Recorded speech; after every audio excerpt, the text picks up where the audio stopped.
Cuando hablamos de la participación política y el desarrollo de una sociedad democrática, solemos decir que los jóvenes tienen que jugar un papel primordial dentro de ese esquema.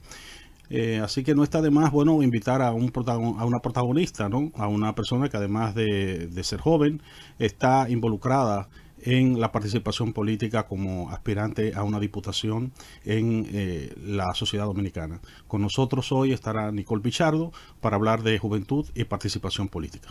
Hola, Nicole. Hola Leonardo, gracias por invitarme. Sí, así es, aspirante a diputada por la circunscripción número 4 de la provincia de Santo Domingo, o sea, Santo Domingo Oeste. Santo Domingo Oeste. Muy bien, antes de que iniciemos en los temas que vamos a conversar hoy, hay algo que me llama la atención de ti. Además de tu juventud, también está el hecho de que tú vienes del área de mercadeo. Creo que es tu Yo formación estudié base. negocios internacionales y luego... Mercadeo. Entonces, me llama la atención de dónde viene tu interés por la política, ¿no? Usualmente se suele decir, bueno, los jóvenes hoy no tienen tanto interés por la política, además si viene del área de los negocios, más tiene intereses más de otro tipo, de carácter económico. Entonces, ¿de dónde te viene a ti ese interés? Bueno, yo me encontraba estudiando la licenciatura en negocios internacionales en el Instituto Tecnológico de Santo Domingo para darme cuenta que las materias que más me gustaban eran las selectivas, que tenían un corte social, político y económico. Ajá. Y entender los negocios dentro de un contexto, o sea, en qué contexto se hacen negocios, en qué contexto se exporta o se importa, qué sociedad, a qué responde la necesidad de la sociedad, fue lo que me pasó en la universidad. Yo soy una fiel defensora de que la academia sirve para encontrarse a uno misma y si uno la hace bien, si todo sale bien, una sale con más preguntas que respuestas de la universidad. Yo me siento así. Sí, yo a veces yo suelo bromear, bueno, si el profesor te dejó con más confusión o inquietudes que respuesta, hizo su trabajo, ¿no? Así fue, así fue. De hecho, que me recuerdo justo con esa anécdota, tuve un profesor de microeconomía y macroeconomía que se llamó Sigfredo, que nos habló mucho sobre los subsidios y cómo es importante entender que no todo lo que ocurre en el mercado opera de la misma manera en la política. O sea, por ejemplo, el transporte público no se puede pensar desde la lógica del mercado, de qué es lo que deja o no deja dinero, qué es lo que deja o no deja mayor profit, sino qué es lo que necesita la sociedad, porque el transporte público es un medio para la sociedad ser más productiva.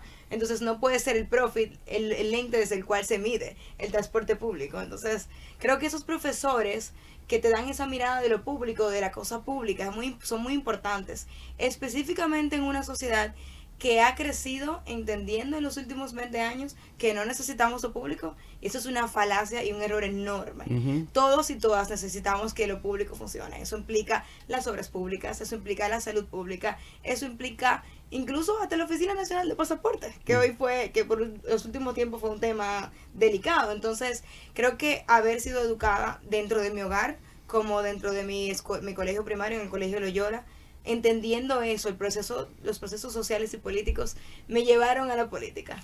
Interesante, sí, porque usualmente la educación que es meramente economicista, pues tiende entonces a ver los procesos económicos desvinculados de esa otra esfera que tú estás señalando y realmente no es así, ¿no? Sí. Todos los procesos económicos sociales se dan en contextos políticos y responden a supuestos que son filosóficos, ideológicos, etcétera, ¿no? Y es un gran error verlo así también, Leonardo, porque excluye las labores que hacemos las mujeres y el rol que tenemos en la producción económica. O sea, estos supuestos económicos de la economía neoclásica excluyen la labor de cuidados dentro de sus supuestos. Entonces, si una persona es productiva en el ámbito público es porque alguien en el ámbito privado se está haciendo cargo de las cosas que le preocupan y le ocupan. Dígase, por mucho tiempo los hombres fueron productivos en el ámbito público porque en el ámbito privado había mujeres que se encargaban de cuidar a sus hijos, alimentarlos, alimentar a sus hijos, hasta plancharle la camisa para ir a trabajar. Pero ya estamos en una sociedad más diversa donde por razones ideológicas y por razones pragmáticas las mujeres ya migramos a la vida pública también masivamente y ahora tenemos lo que se llama una crisis de cuidado. ¿Quién ofrece ese cuidado cuando nosotros no tenemos el privilegio de pagar para alguien, que usualmente también es una mujer, para que ofrezca ese cuidado? ¿Quién lo ofrece?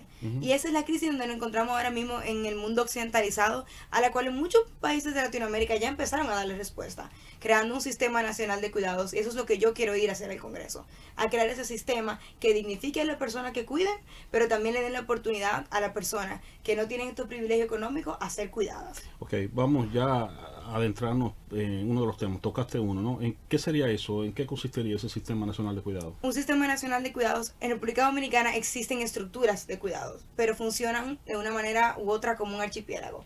Tú tienes los CAIPI, que son las guarderías subsidiadas. Ajá. Tú tienes los CAI, que no son de cuidado, pero sí de terapia para niños con discapacidad. Ajá. O infancias con discapacidad. Ajá. Y tú tienes los CONAPE, que son los consejos que cuidan a las personas mayores. Ajá. Pero ¿qué pasa?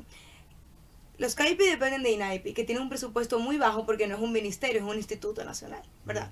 También los CONAPE dependen, hay 189 a nivel nacional y dependen de la caridad, funcionan bajo la caridad. Y uno se pregunta, si estas personas son mayores y son una necesidad y por mucho tiempo brindaron su vida y su servicio al desarrollo económico de República Dominicana, ¿por qué tienen que depender de la calidad? Ya cuando son personas mayores, de la caridad. Entonces, un Sistema Nacional de Cuidados integraría estos servicios, pero también dignificaría el trabajo de las personas que hacen esto de manera informal. Por ejemplo, si mi mamá se enferma o ya es una persona mayor, lo que Nicole haría es buscar una persona para pagarle para que la cuide. Pero eso dependerá de cuando Nicole le quiera pagar o le pueda pagar. No es una persona que está empleada por el Estado, en cambio si fuera en un Sistema Nacional de Cuidados sería una empleada del Estado, recibiría vacaciones, estaría cotizando en la TCS, recibiría todos los privilegios y todos los servicios que tiene que recibir una persona empleada. Entonces, ¿qué pasa? Ese Sistema Nacional de Cuidados funciona de doble vía, porque hay lugares, por ejemplo, donde un CAIPI no funciona. Por ejemplo, en Herrera se necesitan más CAIPI, porque es una zona altamente urbanizada y en Santo Domingo Este es un municipio con una gran cantidad de personas muy jóvenes, de muchos niños. Entonces, hay otros lugares, como por ejemplo en Bonao, donde en el centro de Bonao hay un CAIPI, pero en los pueblos aledaños no hay un sistema de cuidados. ¿Qué haría un sistema de cuidados ahí? Evaluar la situación y decir, mira, aquí no cabe un CAIPI porque no hay suficientes niños, pero sí podemos alquilar este centro de Club León, el Club de los Leones, media mañana, para que cuidemos a los niños de esta comunidad. Entonces es eso, es evaluar el país, evaluar sus necesidades y dar respuesta a esas necesidades, porque al final del día esto es una propuesta incluso feminista, que muy poca gente la entiende. ¿Por qué? Porque somos nosotras las que nos vemos afectadas, las que tenemos que usualmente renunciar a nuestro trabajo productivo para cuidar. Todavía el rostro tiene cuidado de mujer, sabemos que hay padres que cuidan, sabemos que hay hijos hombres que cuidan, pero todavía tiene rostro de mujer. Y hasta que nosotros no resolvamos ese problema que deja a la mitad de la población rezagada del ámbito privado e informal, quizá no vamos a poder encasillar la economía dominicana hacia donde tiene que ir. Cuando tú hablas de un Sistema Nacional de Cuidado, inmediatamente te centras, digamos, en el núcleo de una discusión con, digamos, aquellos defensores tan en boga hoy de lo que es la privatización, ¿no?, de todos los servicios, ¿no?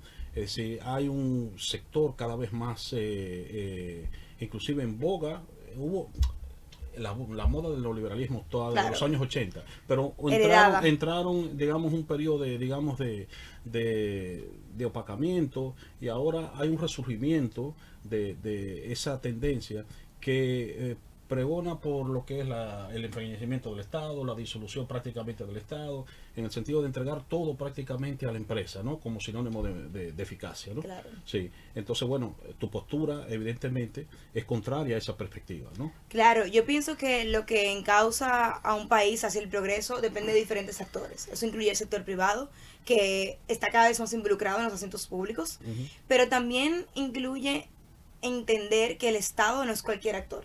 Y que el Estado tiene la responsabilidad de ser el nivelador de estas desigualdades estructurales. O sea, si existes tú y existo yo, es porque alguien me cuidó. Entonces es algo tan básico que ha acompañado la evolución de la humanidad y que todavía no hemos podido dar respuesta en este tiempo para solucionar ese pequeño detalle que está dejando a las mujeres fuera.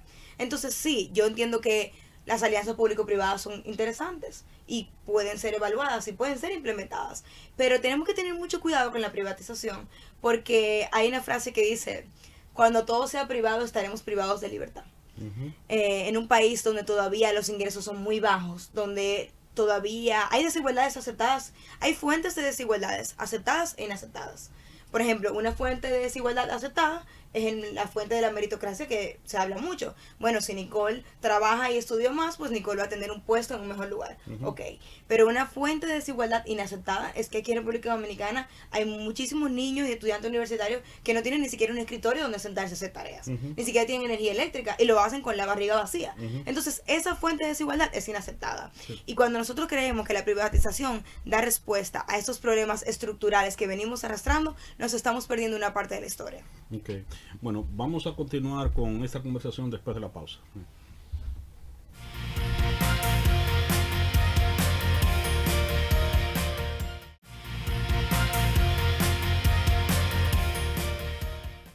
Continuamos en su espacio de Ética TV, su programa de Ética Ciudadana, abordando los tópicos de la participación de la juventud en la política dominicana con Nicole Pichardo, que aspira a la diputación por Santo Domingo Oeste, ¿no? Oeste. Sí. Oeste, por Opción Democrática. Opción Democrática, mi partido. Sí. Bien, Nicole, en tu discurso hay una marcada preocupación por la cuestión de género, ¿no? Por el problema de la mujer. Bueno, en el primer segmento ya tú lo hiciste partícipe.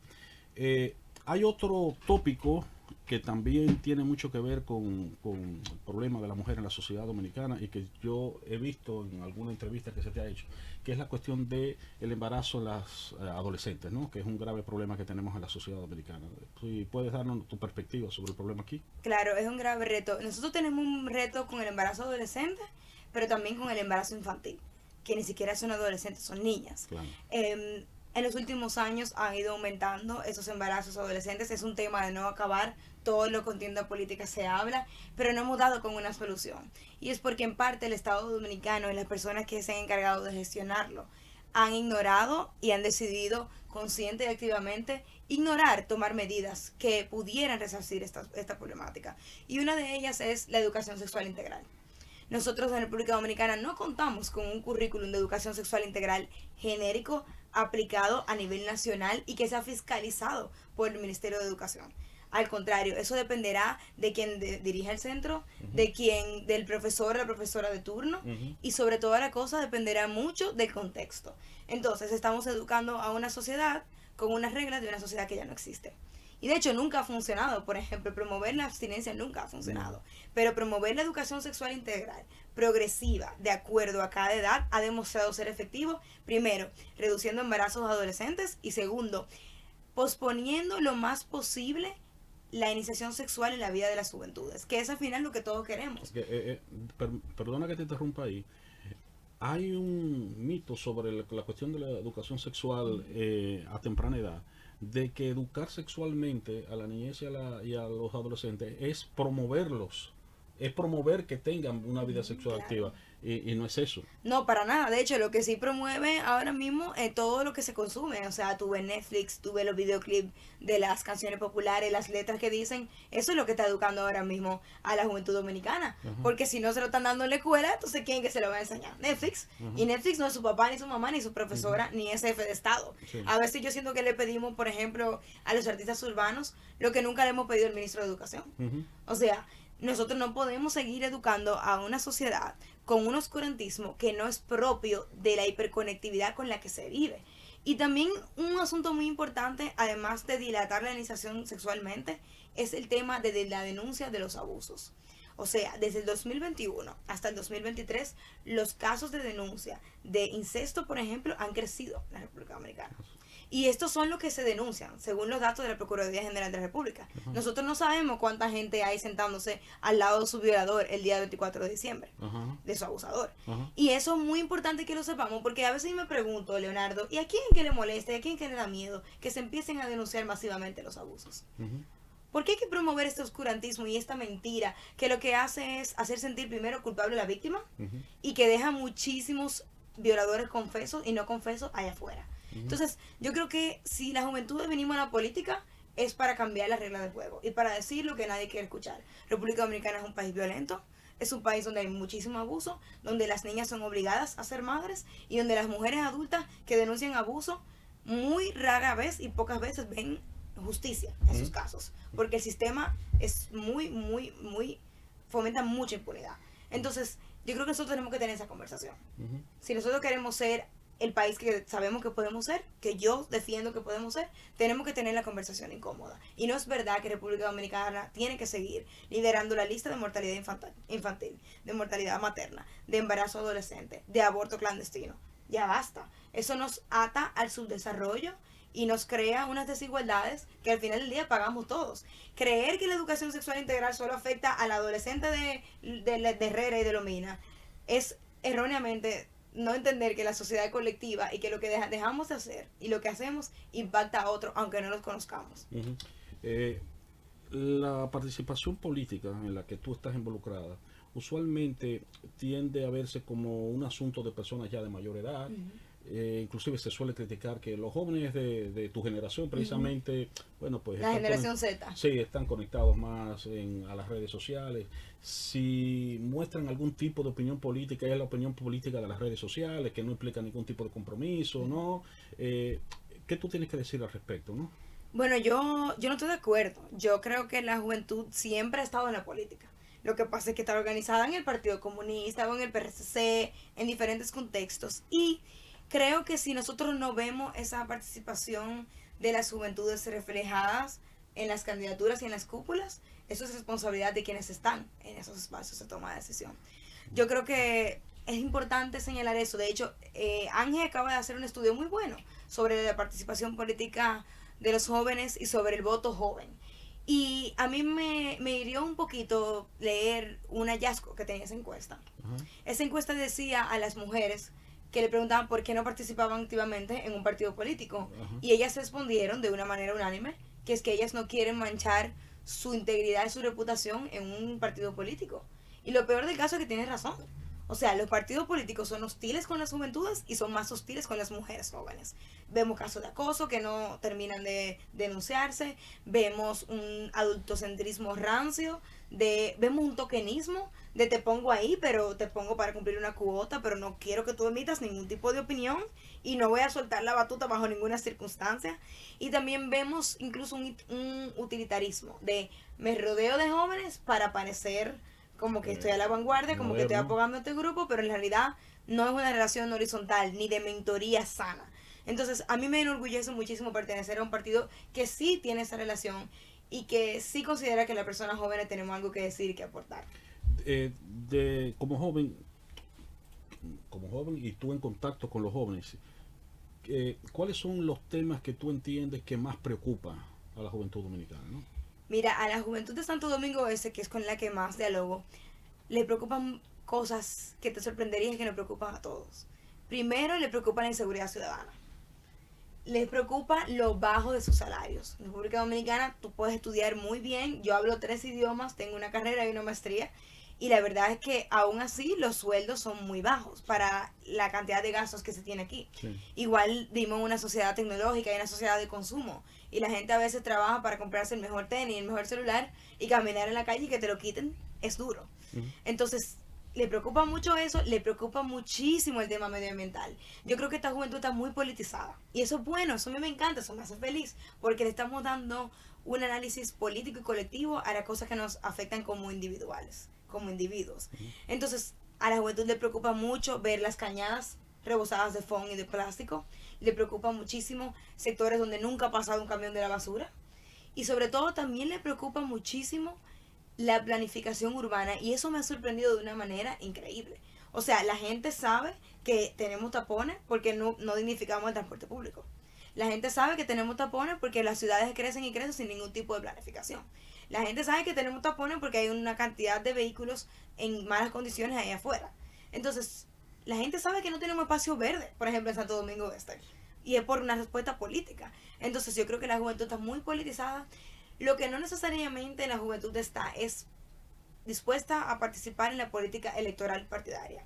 Porque la política electoral es muy cara, porque te exige muchísimo de ti. Tú pasas a ser una figura pública y al mínimo error tú eres crucificado públicamente. Sí. Es una responsabilidad enorme. Sí. Y también por este trato hostil y de jerarquía rancia que existe dentro de los partidos políticos tradicionales. O sea que, digamos que cuando se habla de que hay una especie de indiferencia hacia la juventud, muchas veces lo que hay es una falta de identificación de los jóvenes, no con la política, sino con esos que ellos entienden que representan a la política, ¿no? Exactamente. Y además una falta de de políticos una clase política que hable su mismo idioma, que entienda lo que ellos, que quieren entender lo que ellos les preocupa. Y el otro día cuando estaba hablando de este estudio de Ángel me di cuenta que fueron al Tribunal Superior Electoral a entregárselo y me llamó la atención que decían: queremos que los políticos lean esto para que entiendan al votante joven y respondan a sus demandas. Queremos que sean más políticos jóvenes los que vayan a responder a su propia demanda. No necesitamos que sea un político de larga data y experiencia. Se puede aprender y se puede hacer carrera política y de Estado desde ahora. Y eso es lo que yo estoy apostando a hacer también. Okay. Bueno, vamos a hacer una última pausa y en breve volvemos con Nicole Pichardo.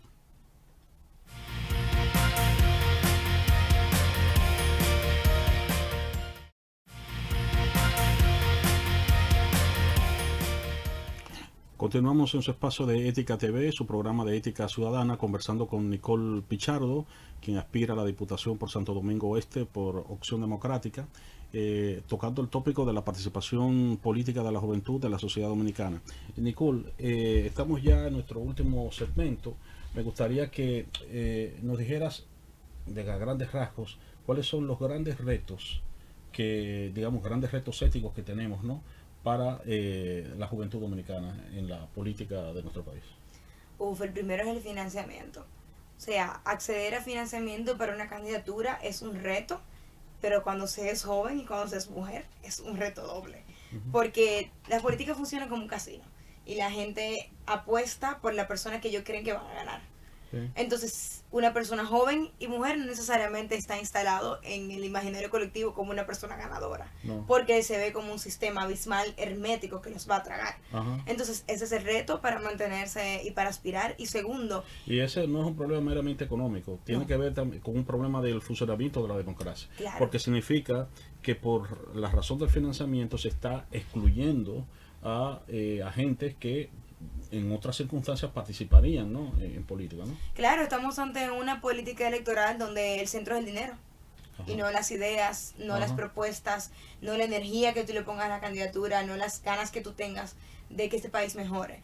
Otro reto que tenemos en la juventud dominicana es que, fruto de los procesos históricos y políticos que arrastramos, sin a veces haber como hecho conciencia de lo mucho que nos han afectado, como las dictaduras, nosotros estamos ante una población resignada e indiferente en cierto grado. Sabemos lo que nos molesta, sabemos por qué nos molesta, pero hemos naturalizado el vivir mal. Y naturalizar el vivir mal es renunciar a nuestro poder, al poder que tenemos de influir sobre nuestro destino. Y la política electoral es eso, una herramienta para influir en nuestro destino. Hoy en día la juventud vivimos en un país fruto de decisiones que se tomaron cuando nosotros no habíamos nacido. ¿Por qué nosotros no podemos involucrarnos para crear un país para las próximas generaciones y poder decir: mira, yo dejé una ciudad con más árboles, yo dejé una ciudad o un país con transporte público de calidad, yo dejé un país donde las personas que cuidan son remuneradas y las personas cuidadas están tranquilas, yo dejé un país donde la clase política es diversa, es respetuosa de la identidad de las personas y de su vida y entiende que las mujeres son personas. Entonces yo creo que el machismo también que impera afecta mucho a las mujeres en los partidos políticos. Y lo vemos de una manera a veces hasta muy sutiles. Con la ropa, con los comentarios innecesarios, con la forma en la que funcionan las cúpulas. Y también la participación política femenina joven. Una madre que tiene que hacer tareas, que tiene que hacer cena. Es muy difícil que participe en una política electoral donde, por ejemplo, los partidos políticos no tienen ni siquiera guarderías ni sala de lactancia dentro de sus estructuras. Entonces, ¿a quién y para quién es que estamos creando la política y el espacio político? Entonces, yo creo que el reto de financiamiento, el machismo, el adultocentrismo, el autoritarismo son barreras muy importantes que la juventud tiene que enfrentar. Pero yo quiero decir algo muy importante de la juventud. Yo sé todo esto. Yo lo sé y lo siento y lo vivo. Pero yo estoy aquí. Porque es importante saber que nada nos va a ser regalado. Todo tiene que ser peleado, tiene que ser luchado dentro de los márgenes éticos, dentro de nuestras propias convicciones y sin desesperarnos, porque el que se desespera no triunfa y el que espera triunfa. Okay. Pues bueno, gracias Nicole por habernos acompañado, por darnos esta mirada, ¿no? Que yo creo que goza de mucha simpatía, ¿no? Con respecto a tu identificación de los problemas fundamentales, de cómo debemos enfrentarlo y al mismo tiempo también tu participación es una exhortación también a la juventud a que participe también y que trate un poco de ir pues rompiendo esos muros, ¿no?, que históricamente pues han excluido a segmentos importantes de la población dominicana, especialmente a la juventud y a las mujeres. Claro, que usemos nuestro poder porque nacemos con él. Muy bien, pues gracias de nuevo y a ustedes gracias por acompañarnos hasta nuestro próximo espacio de Ética TV.